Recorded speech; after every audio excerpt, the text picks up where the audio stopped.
ቴዲ አፍሮ ከሀገር በላይ ሞት የለም ብለዋል። ሞት ከሆነ ከሀገር በላይ ሞት የለም። ሀገር ሞተ ማለት ሁሉ ሞተ ማለት ነው።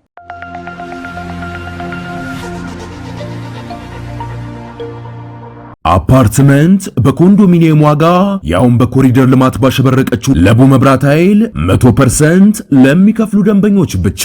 ስቱዲዮ 57 ካሬ አጠቃላይ ዋጋው 5.1 ሚሊዮን የነበረውን 100% ሲከፍሉ 3.9 ሚሊዮን ብር። ባለ አንድ መኝታ 77 ካሬ አጠቃላይ ዋጋው 6.4 ሚሊዮን የነበረውን 100% ሲከፍሉ 4.8 ሚሊዮን ብር።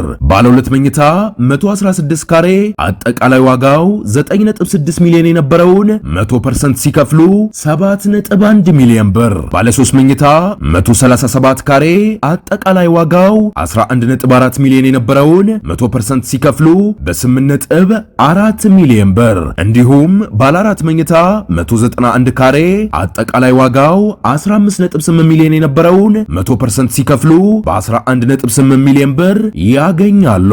እነዚህ ዕድሎች ለ5 ደንበኞች ብቻ ስለሆነ ፈጥነው ከታች ባለው ስልክ ይደውሉ። የመጣበት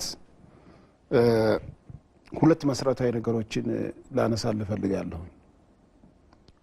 የመጀመሪያው የኃይል ዝግጅታችን ነው። በአጠቃላይ በመከላከያ ደረጃ የተደረገ የኃይል ዝግጅት አንዱ ነው የሚሆነው።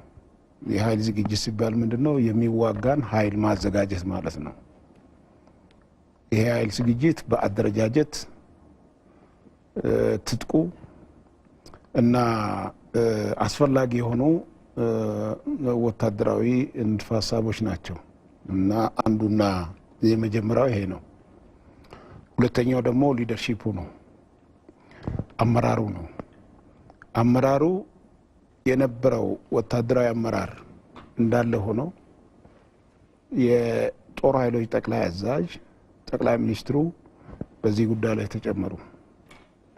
ከተጨመሩ በኋላ ይሄ የሰራዊቱን የመስራት አቅም ከአንድ ምዕራፍ ወደ ሌላ ምዕራፍ ያሸጋግረዋል። በዚህ መሰረት ሰራዊቱ መከላከል ላይ የነበረው በእነዚህ ሁለቱ ምክንያት ወደ አጠቃላይ ማጥቃት ሽግግር አደረገ። በተለይም የጠቅላይ ሚኒስትሩ በዚህ በጦር ግንባር መገኘት ለሁሉም የመከላከያ ሰራዊት አባላት ያልተጠበቀ ነገር፣ ፈረንጆችም እንደሚሉት ሰርፕራይዝ የሚያደርግ ነገር ነው የነበረው። በዚህ መሰረት አንድ በጣም የምታከብረው የምትወደው እና ልታገኘው የምትፈልግ ግን ደግሞ በቀላሉ ልታገኘው የማትችል ሰው ወይ መሪ በሚመጣበት ጊዜ እሱ የሚልህን ነገር ለማድረግ አታቅማማም።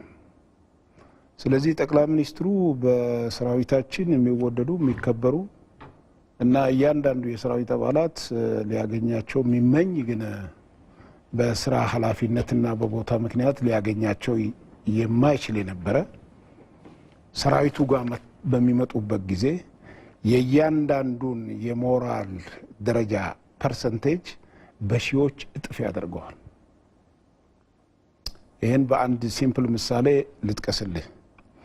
አንተ የሚመራህ በጣም ትልቅ ሰው የምታከብረው፣ በአመራሩ በጣም የምትመሰጥ እና ሁሉ ጊዜ የሱን ስራና ንግግር መስማት የምትፈልግ ሰው የሆነ ሽንት ቤት ቆሽሾ እሱ የሞሎያ አንስቶ ገብቶ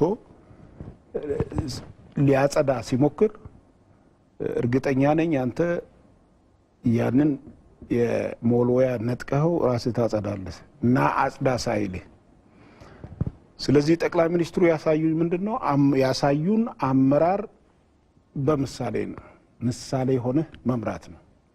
ይሄ ከፍተኛ የሆነ በሰራዊቱ ላይ ሞራል እና የመስራት አቅምን ጨምሯል።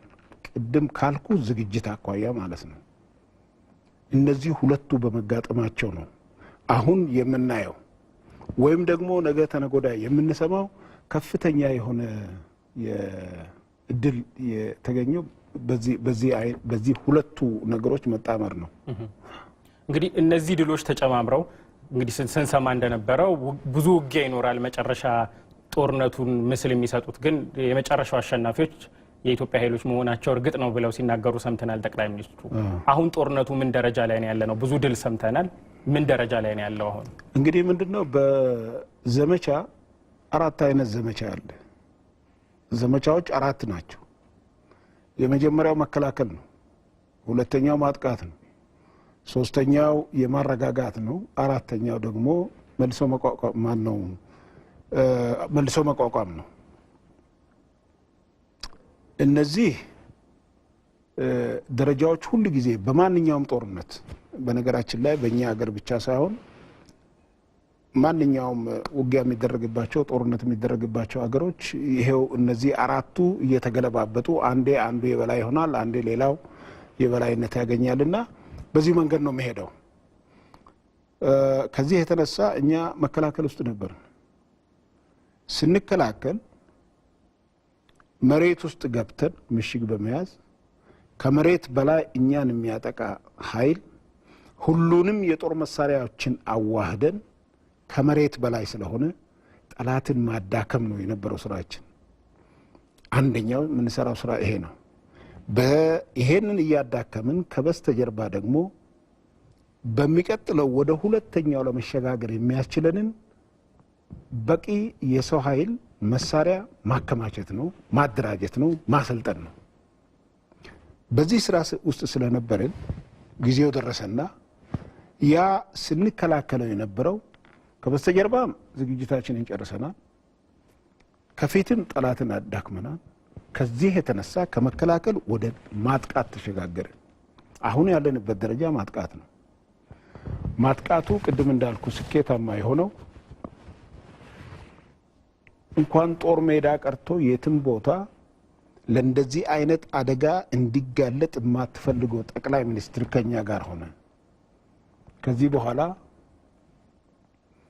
የመከላከያ ሰራዊት አባላት ውስጣቸው የነበረ ቆራጥነት፣ የመዋጋት ወኔ፣ ሞራል በሺህ እጥፍ አደገ። ጠላትን በማናስበው ወይም ማንም ባላስበው መንገድ ኢቭን ወያኔን የጋለቡ ምዕራባውያንም ባላሰቡት ፍጥነት ከሸዋ ተንዶ ተጠራርጎ እንዲወጣ ተደረገ። ስለዚህ ውጊያችን አሁን ማጥቃት ላይ ነው ያለው። መልካም። እንግዲህ አሁን እንደምገነዘበው በአብዛኛው የሽብር ቡድኑ ኃይሎች በቀበለበት ውስጥ የገቡ የተከበቡ ይመስለኛል እንደምረዳው ከሆነ እና ከዚህ በኋላ የምትከተሏቸው ስልቶች እስኪ ድረስ ነው የምትሄዱት? ይሄ ቡድን ዳግም የኢትዮጵያ የህልውና ስጋት እንዳይሆን ለማድረግ የሚያስችል ጉዟችሁ ምን ድረስ ነው? የኢትዮጵያ የህልውና ስጋት የሆኑት የውጭ ኃይሎችና ወያኔ በመተባበር ነው የህልውናችን ስጋት የሆኑት እንጂ ወያኔ ደረጃው ምን እንደሆነ ባለፈው አመት ህዳር ላይ አሳይተናል።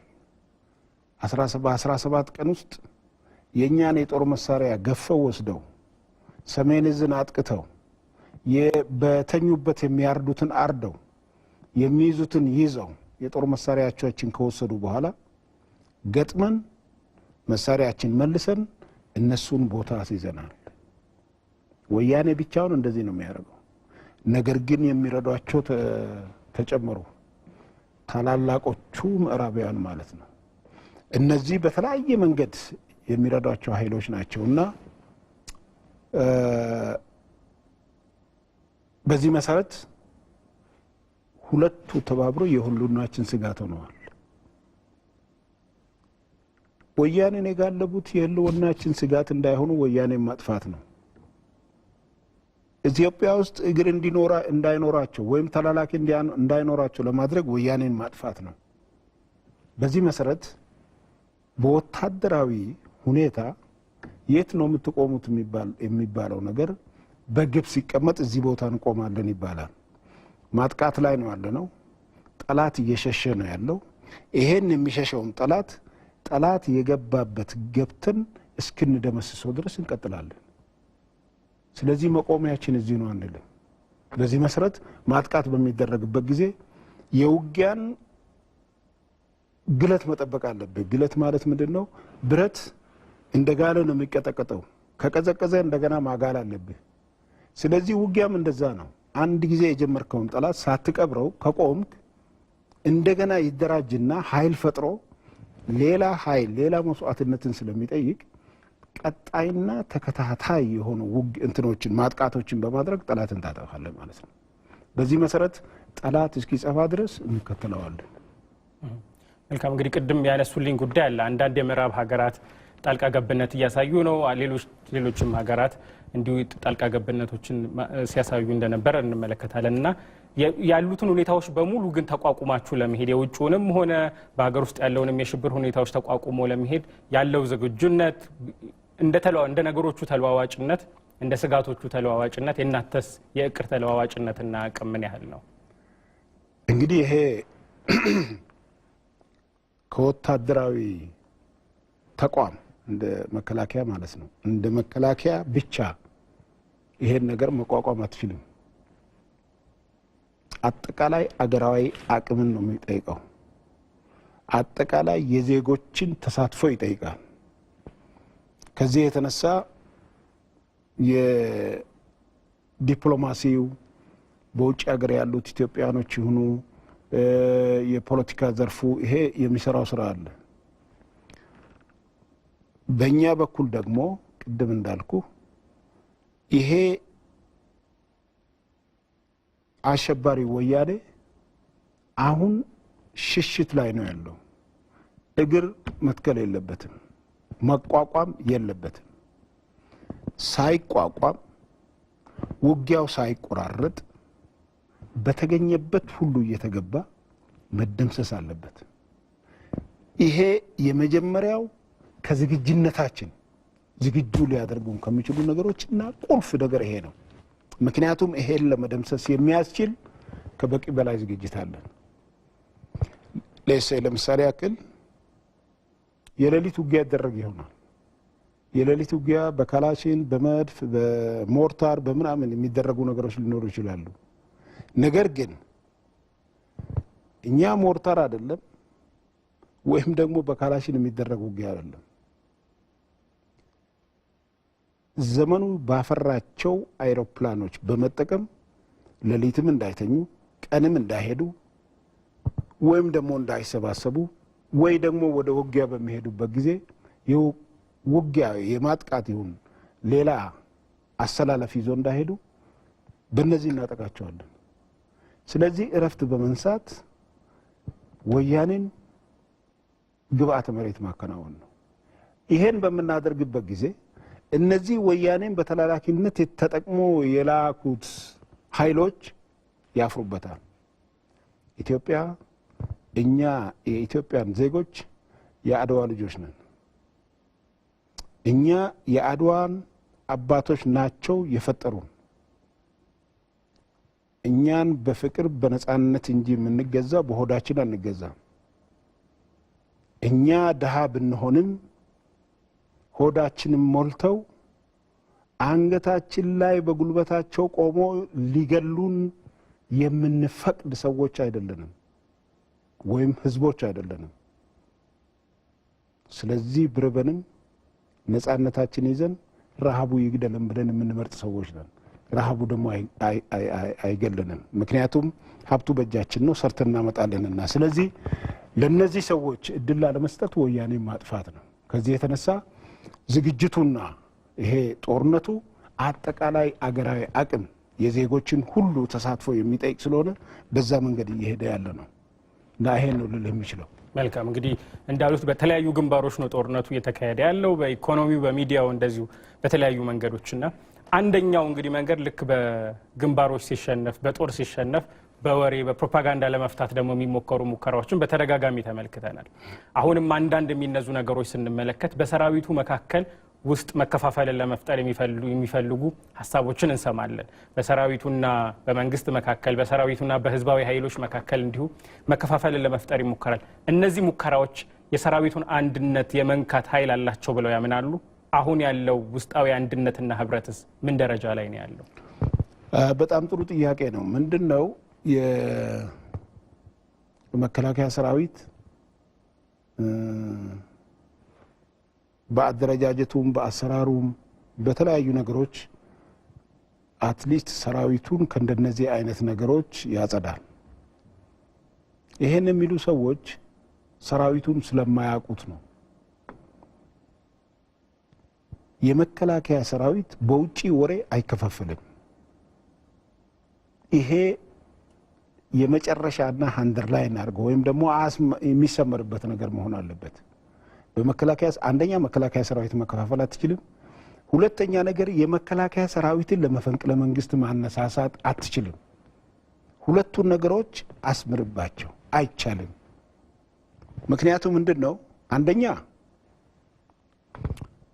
የመከላከያ ሰራዊቱን የሚመሩ ሰዎች የበሰሉ ናቸው፣ በሳል መሪዎች ናቸው።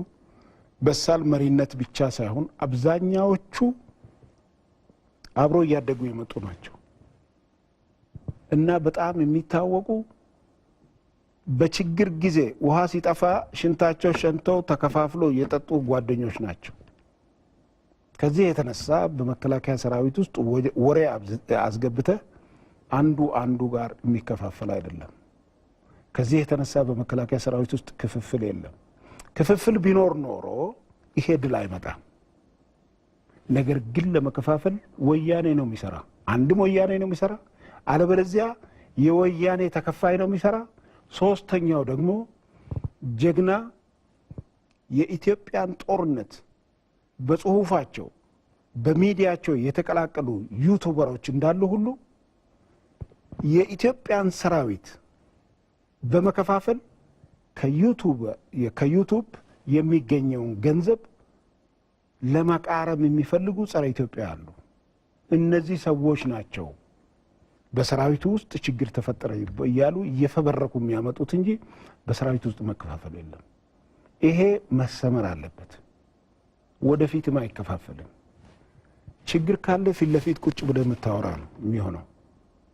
ይሄ ምንድነው? ይሄ እንዴት ነው የሚባል ነገር ማለት ነው። ብዙ ነገሮች ተነግረዋል። ለምሳሌ እኔ መፈንቅለ መንግስት በኢትዮጵያ ሊሞከር ነው እንደ ነገሌ በመፈንቅለ መንግስት ውስጥ ነበሩ ምናምን የሚባሉ ነገሮች አሉ። ቅድም እንዳልኩ የመከፋፈል ማንም ሰው ወሬ አስገብቶ አንዱን ከአንዱ ማጣላት እንደማይችለው ሁሉ በኢትዮጵያ ውስጥ አሁን ያለው ኢትዮጵያ ሰራዊት እያለ መፈንቅለ መንግስት አይሞከርም። ምክንያቱም አንደኛውና ዋነኛው መፈንቅለ መንግስት ለአንድ ችግር መፍትሄ እንዳልሆነ ከኔ ጀምሮ ጽኑ እምነት አለን። መፍትሄ አይደለም። ወታደሮች በአፍሪካ ውስጥ በፖለቲካ ውስጥ በመግባታቸው ነው በየጊዜው በአፍሪካ ውስጥ ሰዎች ነፃነታቸውን በሚገባ እንዳይጠቀሙ እያደረገ ያለው። ወታደሩ ወደ ሙያው ወደ ውትድርናው ቢገባና እሱም ብቻ ቢያይ ኖሮ አፍሪካ ውስጥ ብዙ እድገቶች ባየን ነበረ። ከዚህ የተነሳ የሰራዊቱ ወደ ስልጣን መምጣት ለውጥን የሚያመጣ ሳይሆን ዲክታተርነትን የሚያመጣ ነው የሚል ጽኑ እምነትና ማንኛውም የኢትዮጵያ ሰራዊት አባል የሆነ ከፖለቲካ ተሳትፎ ነፃ የሆነ ነው ወደ ሰራዊት የሚገባ የሚል መመዘኛ ፈጥረን ይሄን ሰራዊት እየፈጠርን ያለ ነው። በዚህ ምክንያት መፈንቅለ መንግስትን እንደ የኢትዮጵያ ችግር አናየውም እኛ። ይልቅስ መፈንቅለ መንግስትን እንደ ኢትዮጵያ ችግር ከገጠማት በችግሩ ላይ ቤንዚን ማርከፍከፍ ነው ብለን ነው የምናየው። ማንኛውም የአፍሪካ ሀገር በመፈንቅለ መንግስት ለውጥ ያመጣ እድገት ያመጣ ዴሞክራሲን ያስፋፋ ሀገር የለም። ከዚህ የተነሳ ሰራዊት መከፋፈልና መፈንቅለ መንግስት በኢትዮጵያ ውስጥ በዚህ ሰራዊት ውስጥ አይታሰብም። ይሄንን ለመጨረሻ ነው የምነግርህ ማለት ነው። ነገር ግን ቅድም ባልኩ መሰረት ጀግና ዩቲዩበሮች እንዳሉ ለሆዳቸው ያደሩ ይሄንን ነገር እገሌ እንዲህ ያለ እያሉ ይሄን ገበያ ላይ የሚያወጡና ከዩቲዩብ የሚያገኙትን ገንዘብ ለኑሯቸው ለማዋል የሚፈልጉ ሰዎች የሚያወሩት ነገር ካልሆነ በስተቀር የሰራዊቱ አንድነት የጠነከረ ነው። የአመራሩ አንድነት የጠነከረ ነው። ጠቅላይ ሚኒስትሩ በዚህ የሰራዊቱ አመራር ጋር ነው በጦር ግንባር አመራር እየሰጡ ያሉት እንጂ መፈንቅለ መንግስት ቢታሰብ ኖሮ ጠቅላይ ሚኒስትሩ በእንደዚህ ከአንድ ግንባር ወደ ሌላ ግንባር እየተወነጨፉ አመራር ባልሰጡ ነበር። ምክንያቱም በሁሉም አፍሪካ ሀገር የምናየው የመጀመሪያው አገሪቱን የሚመራ ሰው ወይ መግደል ነው ወይ ማሰር ነው። እኛ አገር ቢታሰብ ኖሮ እንደዚህ አይነት ነገር ጠቅላይ ሚኒስትሩ እኮ ሰራዊቱ ውስጥ ገብቶ ያው ሲያቅፏቸው ነው የምናየው፣ አመራሩን ሲያቅፉ ነው የምናየው። ስለዚህ እንዲህ አይነት ነገር ቢኖር ኖሮ ሌላ ተአምር በተፈጠረ ነበር። ስለዚህ እንዲህ አይነት ነገር የለም። ይሄን የኢትዮጵያ ሕዝብ ለአንዴና ለመጨረሻ ጊዜ ይሄን የሚያወሩ ሰዎች ውሸታሞች ሊላቸው ይገባል። እንግዲህ አንዳንዶች በማወቅ እንዳሉት በሴራ ይሄንን ጉዳይ የሚቀላቀሉ አሉ፣ አንዳንዶች ባለማወቅ የሚቀላቀሉ ይሆናል። ነገር ግን በጣም አብዛኛው ሕዝብ ከሰራዊቱ ጎን መሆኑን ደግሞ በተለያየ መንገድ ሲያሳይ ተመልክተናል። ከሀገር ውስጥም በሀገር ውጭም እንዲሁ ትልልቅ ትዕይንተ ህዝቦችን ተመልክተናል። መንግስት ለሚያቀርባቸው ጥሪዎች ህዝቡ በጣም ሞቅ ያለ ምላሽን እየሰጠ ነው ያለው። መከላከያ ውስጥ ገብቶ ከመሳተፍ አንጻርስ ያለውን እንዴት ነው የምትመለከቱት? እንግዲህ የኢትዮጵያ ህዝብ ተሳትፎ በሆነ አጋጣሚ ካሁን በፊት ብየዋለሁ። እኔ 4 ጦርነት አይቻለሁ በኢትዮጵያ በእኔ እድሜ ማለት ነው። አንደኛው የሶማሌ ጦርነት ነው። ሁለተኛው ኢህአዴግ የሚባለው ድርጅት 83 ዓመተ ምህረት ወደ አገር ሲገባ ነው። ሶስተኛው ከኤርትራ ጋር ያደረግነው ጦርነት ነው። አራተኛው ይሄ ነው። በእነዚህ 4ቱ የኢትዮጵያ ህዝብ ከሊቅ እስከ ደቂቅ ውጪና ውስጥ ህፃን ሽማግሌው ጎሳ ሳይለይ ለኢትዮጵያ እንደ አገር መቀጠልና ጠላቶቿን እናፈርሳለን የሚሉትን ጠላቶች ለመቃወም አንድ ሆኖ የተነሳበት ጊዜ አሁን ነው። በሶስቱ አይደለም። ያንንም ቢሆን ልጆቹን ገብረዋል። 69 ዓመተ ምህረት ሶማሌ ኢትዮጵያን በወረረበት ጊዜ 300,000 ሚሊሻ ተሰልፈዋል። ነገር ግን በዛን ሰዓት በአንድ በኩል ኢህአፓ፣ በሌላ በኩል መኢሶ፣ በሌላ በኩል ሰደድ፣ በሌላው ማአት ድርጅቶች ነበሩና አንዱን ሲሞተርፍ አንድነትን አልፈጠረም። አሁን እንደዚህ አይነት ያለምንም ልዩነት ነው አንድ ሆኖ ይሄን ጦርነት ማሸነፍ አለብን ብሎ የቆመው። ከዚህ የተነሳ ከአንድ ቤት 4 ልጆች ተሰልፈዋል፣ 3 ልጆች ተሰልፈዋል፣ መንታ ልጆች ተሰልፈዋል። በመቶ ሺዎች የሚቆጠሩ ናቸው ወደ ማሰልጠኛ የሚገቡት። አንድ ጊዜ የሚመዘገብ ከሚሊዮን በላይ ነው። ነገር ግን ማሰልጠኛ ቦታ ስለሌለ ይሄን ሁሉ አታስገባም፣ በሺፍት ነው የምታስገባው። ስለዚህ የኢትዮጵያ ሕዝብ ልጆቹን ይገብራል፣ ግንባር ስሞ መርቆ ይልካል። እንደገና በየግንባሩ ደግሞ ስጋ እየበላ እንድትዋጋ፣ ብርቱካን እየበላ እንድትዋጋ፣ የዚህ አይነት ውሃ እየጠጣ እንድትዋጋ አድርጎናል። ለምሳሌ ሚሌን ስንወስድ ወታደሮች ብቻ አይደሉም ማሰልጠኛ ያሉ፣ በመቶ ሺዎች ወደ ሰራዊቱ መቀላቀል ብቻ አይደለም። ወታደሩ ይሄን እየጠጣ እንዲዋጋ፣ በየጊዜው ሙዝ እንዲቀርብለት፣ በየጊዜው የተሰራ ያለቀ ምግብ እንዲቀርብለት ወገባቸውን አስረው መላ ህዝብ ነው የሚሰራው። ስለዚህ የህዝቡ ተሳትፎ በዚህ ደረጃ የሚገለጽ ነው። ከዚህ የተነሳ ወያኔን ጋልቦ የመጣ ኃይል ይሁን ወያኔ የኢትዮጵያ ህዝብን አሸንፎ የሚፈልገውን ዓላማ ከግብ አያሳካም የሚባለው በዚህ አይነት መንገድ ነው። ይሄ ደግሞ በዲሞክራሲያዊ መንገድ የመረጠው ጠቅላይ ሚኒስትር ደግሞ ወደ ጦር ግንባር በሚገባበት ጊዜ እያንዳንዳችን ምንድን ነው የሚሰማል? ለምሳሌ ያክል ጠቅላይ ሚኒስትሩ ግንባር ሲኖሩ ወደ መከላከያ የሚደወሉ በ10 ሺዎች የሚቆጠሩ ስልኮች አሉ። የት እንሂድ ላኩን፣ እፍረቱ ገደለን፣ ጠቅላይ ሚኒስትሩ ሄደው እኛ ቀረን። ስለዚህ ሁሉ ጊዜ ንብ አውራውን ነው የምትከተለው፣ አውራችን ሄደዋልና እሱን እንከተል የሚሉ በሺዎች የሚቆጠሩ ኢትዮጵያኖች አሉ። እገሌ አይደለም፣ 1 2 3 አይደለም፣ መላ ኢትዮጵያ ያለ ልዩነት ነው። ስለዚህ የኢትዮጵያ ሕዝብ ተሳትፎ በዚህ ጦርነት ከዚህ አኳያ ነው የሚመለከተው። መልካም እንግዲህ ከዚህ በኋላ ቅድም ነግረውናል፣ ጦርነቱ የደረሰበትን ምዕራፍ በጣም ተከታታይ ድሎች እየሰማን ነው። ወደፊት ግስጋሴዎችን እየተመለከትን ነው። በሚቀጥሉት ቀናት ብዙ ድሎች እንደምንሰማም እርግጠኞች ነን። አሁን ባለው ሁኔታ ውስጥ በተለይ በጦርነት ቀጠና ውስጥ ያለው ህዝብስ ምንድን ነው ማድረግ ያለበት? ከህዝቡ ምንድን ነው የምትጠብቁት? ይሄ እንግዲህ ልዩና ስፔሻል ጥሪ ነው። ወያኔ በአማራ ክልል ያደረሰው ጥፋት አንዳንዱን መናገርም ያሳፍራል። እንዳትናገር ደግሞ ነገሩን መነገር ስላለበት ደግሞ ይገፋፋል። ወያኔ አቅዶ ነው የገባው። በተለይም አሁን ጦርነቱ እየተካሄደ ያለው በአማራ ክልል ነው። እዚህ አማራ ክልል ውስጥ ጦርነቱ እንዲካሄድ የተፈለገው አማራን ማደህየት ነው፣ መግደል ነው፣ ማዋረድ ነው። ሌላ ተአምር የለው። ይሄን የአማራ ክልል ወያኔ የሚሸሽበትን መንገድ መዝጋት አለበት። መንገድ መዝጋት በሰው አይደለም። መንገዱን በድንጋይ መዝጋት ነው። በሺዎች የሚቆጠር ወይም በመቶዎች የሚቆጠር ኪሎ ሜትር ሁሉም በየቀበሌው ወጥቶ እንደ ግንብ ቢሰራ በድንጋይ በመቶዎች የሚቆጠር ኪሎ ሜትር የሚዘጋ ነውና ወያኔ በአትሊስት በመኪና አይሄድም።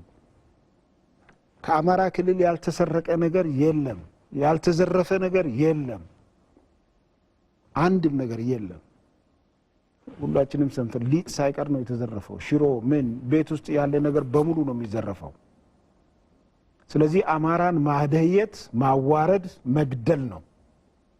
ይሄን መበቀል አለበት። ይሄን የማይበቀል የአማራ ልጅ መወለድ የለበትም። ውሃው ነው መቅረት ያለበት። ይሄን ሊበቀል ደግሞ መንገዱን መዝጋት አለበት። አንድም ንብረት ይዞ መውጣት የለበትም። አንድም ንብረት እርግጠኛ ነኝ ያደርጉታል። ቀላል ነገር ነው። አለበለዚያ በሚሊሻ ዘጋለው ካል አፓርትመንት በኮንዶሚኒየም ዋጋ ያውን በኮሪደር ልማት ባሸበረቀችው ለቡ መብራት ኃይል 100% ለሚከፍሉ ደንበኞች ብቻ።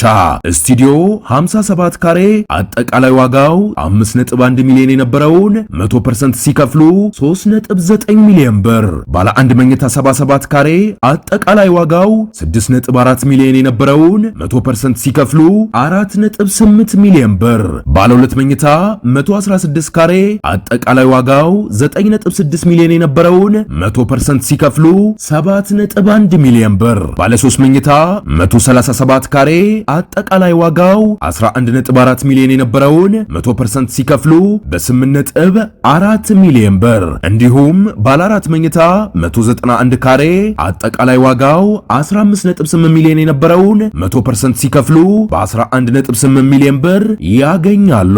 እነዚህ ዕድሎች ለአምስት ደንበኞች ብቻ ስለሆነ ፈጥነው ከታች ባለው ስልክ ይደውሉ።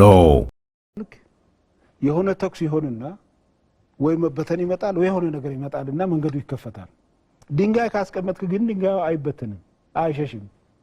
በየቀበሌው ህዝቡን አሳትፈ መንገዱን መዝጋት ነው። በጣም ቀላል ስራ ነው ይሄ። ስለዚህ ለምሳሌ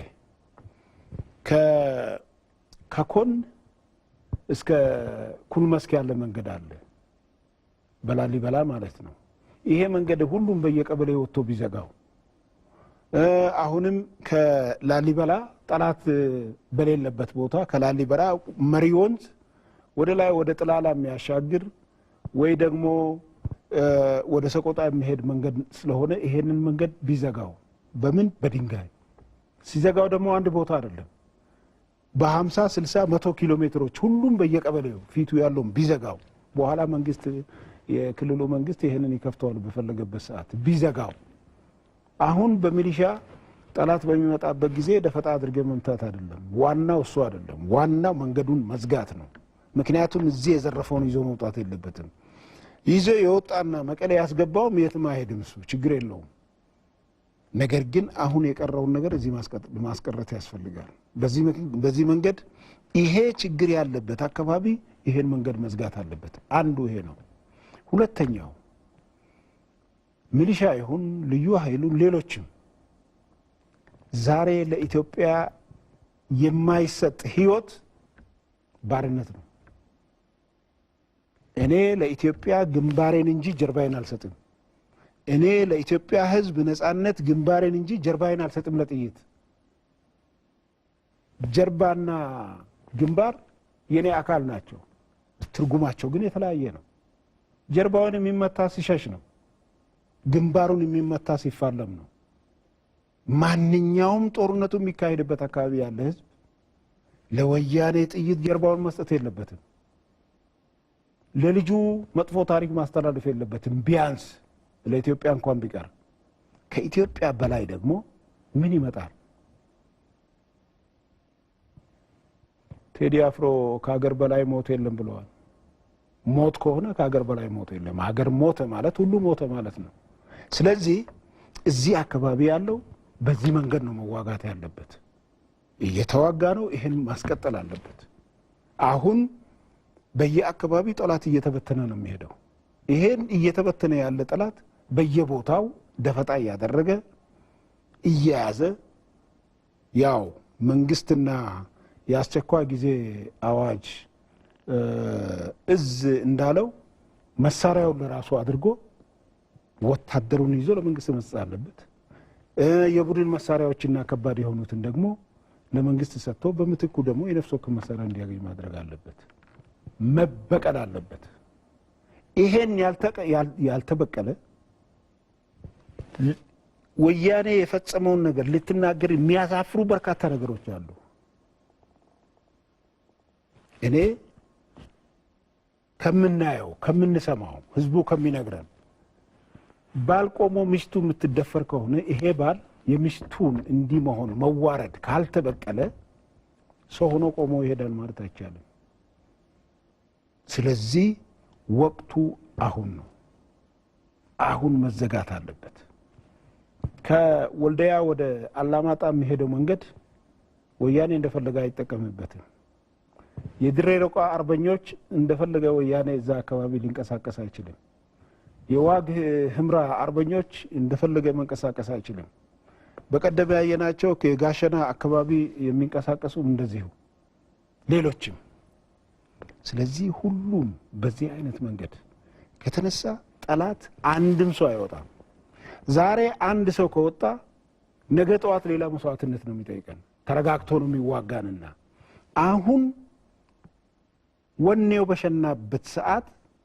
ሁሉም ጦርነቱ የሚደረግበት አካባቢ ያለ ሰው ያንን ግፍ መበቀል አለበት ስለዚህ ህዝቡ ማድረግ ያለበት ይሄ ነው እንግዲህ ለወታደር የሚደርሱ ጉዳቶች አዲስ ላይሆን ይችላል በጦርነቱ ስለምታልፉ ስለምታዩት እስካሁን ከነበረው በልምዶት በህይወት ልምዶት አሁን የደረሰውን ጉዳት እንዴት ነው የሚገልጹት እስካሁን ከነበሩ የጦርነት ጉዳቶች አንፃር ሲመለከቱት ሰርጎ በገባባቸው አካባቢዎች ያደረሳቸው ጉዳቶች እንዴት ነው የሚገልጹት አንደኛ ነገር ምንድነው እኛ በጣም የምንጸየፈው እና የምንኮንነው ያላስፈላጊ መስዋዕትነት ነው ያላስፈላጊ መስዋዕትነት ምንድነው አንደኛ ጥንቃቄ በጎደለው መንገድ ሲከድ ሁለተኛ በአመራር ጉድለት ከራሱ ከአመራር ጉድለት ለሰራዊቱ ተገቢ አመራር መስጠት ሲገባው የሚመጣ መስዋዕትነት ሲኖር ነው እነዚህና ሌሎችም በሚመጡበት ጊዜ እነዚህ ሲሪየስ ናቸው መስዋዕትነቱ ከጠላት አኳያ ሲታይ ኢሚንት ነው በእኛ አሁን የደረሰን መስዋዕትነት ማለት ነው ነገር ግን ደግሞ ቢሆንም ከኢትዮጵያ ክብር አኳያ ኢሚንት ነው ከኢትዮጵያ ክብር ከኢትዮጵያ ቦታ ከፍታ አኳያ ሰራዊታችን የከፈለው መስዋዕትነት ገና ነው። ምክንያቱም 110 ሚሊዮን ህዝብ ከኋላችን አለ። ይሄ ሁሉ ወደ ማሰልጠኛ እየተመመ ነው ያለው። ከማሰልጠኛ ውጪ እኮ አሁን በየግንባሩ ጠመንጃውን እየያዘ የሚሄድ አለ። ኃይሌ ገብረስላሴ አለ፣ ትላልቆቹን ኃይሌ አለ፣ ፈይሳ ሌሊሳ አለ፣ ሌሎችም ከአርቲስቶችም ሌሎችም በየግንባሩ ይሄዳሉ እና ጠመንጃ ስጡን እንግባ ነው የሚሉት። ከዚህ አኳያ ስታይ የኢትዮጵያ ቦታና ከፍታን ለማስጠበቅ እያንዳንዱ ኢትዮጵያዊ ለመስዋዕትነት ዝግጁ ሆኖ ነው። በእኛ በሰራዊት ደግሞ የሚከፈለው መስዋዕትነት እንደ ጽድቅ ነው የሚታየው እንጂ እንደ ጉዳት አይደለም የሚታየው። ምክንያቱም ይሄ ሀገር ነው፣ ሀገር ነው። ለአገር የሚሰጥ መስዋዕትነት ሞት አይደለም፣ ክብር ነው። በተለይ ደግሞ በእኛ አይነት ጄኔሬሽን በተለይ በአሁኑ ሰዓት ይሄ በ1888 የጣሊያን ወረራ በሚደረግበት ጊዜ ከተደረገው የተለየና የባሰ ነው። ይሄ ኢትዮጵያ እንደዚህ አይነት ጦርነት ገጥሞት አያውቅም። የውስጥ ኃይሎች ዜጎች የምንላቸው ምንም እንኳን በዚህ አካባቢ ተደጋጋሚ ባንዳነት ቢመጣ በዚህ አይነት ተደራጅቶ ለውጪ ኃይል ኢትዮጵያን አፍርሶ ለነዚህ ኃይሎች ጥቅም የሚዋጋ ገጥሞት አያውቅም። ይሄ የመጀመሪያው ነው። መላ ኢትዮጵያዊ ደግሞ በዚህ ኢትዮጵያን የገጠማት ልዩ ወቅት ላይ ገብቶ መስዋዕትነትን መክፈል ጽድቅ ነው። አሁን ያልተሳተፈ በኋላ ጣቱን ይነክሳል፣ ይቆጨዋል። ምክንያቱም ጦርነትን አትመኝም። ይሄ ጦርነት ደግሞ ከመጣ ወደ ኦፖርቹኒቲ መሮጥ ያስፈልጋል። እያንዳንዱ ዜጋ አሻራውን ማኖር አለበት። እዚህ ውስጥ ደሙን መቀላቀል አለበት። ቅድም ያየነው የዜጎች ተሳትፎ በገለጽኩበት መንገድ ማለት ነው። እድሉ አሁን ነው።